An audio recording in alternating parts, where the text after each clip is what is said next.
Year after year, we see disappointing reading test scores. America has a reading crisis. But this isn't just a headline. It's a silent epidemic stealing the futures of our children. The latest NAEP data shows 70% of our fourth graders can't read proficiently. For Black students, that number jumps to a devastating 84%. We call it a crisis, but we treat it like a minor inconvenience. We change the curriculum, we hire new leaders, we provide more training, and nothing really changes. Why? Because the system and the adults in charge do not face any real consequences. They may care, but they personally don't pay the price. The child pays the full price. We keep doing more of the same, expecting a different result. There's a temporary outcry when the dismal numbers are released, then silence. We move on. The system is built to absorb failure without changing its core. Most teachers are dedicated professionals, doing their best in a broken system. Parents are worried, but they're locked out of the serious conversations. So we continue to lament, we fret.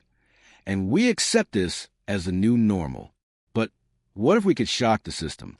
What if we could force a different way of thinking? The thought experiment, carrot versus stick. Einstein used thought experiments to solve problems that seemed impossible. So let's try one. We already have a carrot. Kids who succeed are happier and have more opportunities. The adults feel good.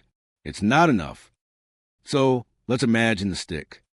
What if every parent had to pay a $5,000 fine if their child failed a third-grade reading test? What if every teacher, principal, and school board member had to personally pay a $1,000 fine for every student under their care who failed? Would that get people's attention? Would it cause people to take actions to solve the crisis they otherwise might not? Of course, we have to account for individual circumstances. But in general, would the fear of a direct, personal financial penalty create a burning platform? Would it create a sense of urgency so powerful that we'd finally stop at the excuses and find what actually works? This is not a policy proposal. This is a mental spark. I've privately asked parents and educators to play along. The initial reaction is always shock. But then a realization dawns. It would be a game changer. How would you react? If you were a parent facing that penalty, what would you do differently? Would you read more with your child? Would you demand more from your school?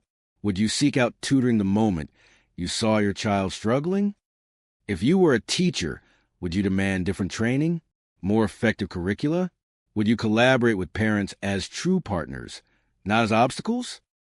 The honest truth. We are not being honest about the crisis. We are not facing the true causes of this crisis because the current system protects the adults from the consequences of failure. The child bears the entire burden. This thought experiment forces us to ask the hard question. What would it truly take to motivate the adults in charge to think differently, to act boldly, and to finally solve this problem? We need to wake up. We need to search for real answers. This video is the start of conversation, not the end. In the description below, we have links to more materials that explore the causes and possible solutions. What do you think? Be honest.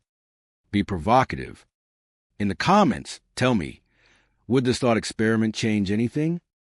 Or is there a better way to create the urgency we so desperately need? Share this video. Debate it. Let's stop accepting failure and start igniting a real solution. Our children are waiting, and they are running out of time.